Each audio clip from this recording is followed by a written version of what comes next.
Welcome to 3Ducks Design's very first winter competition. In this tutorial, I'm going to show you a really easy way to make flashlights even first graders can do. For materials, all you will need is the 3Ducks Design light bulb, a lithium battery, string, and a piece of cardboard.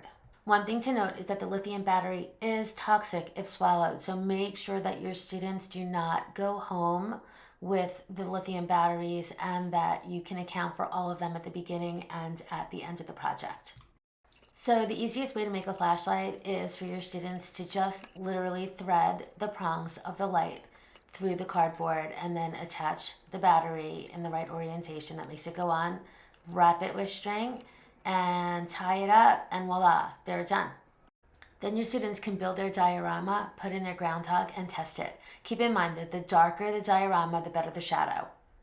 You can find more detailed project and competition instructions on the website using the link below.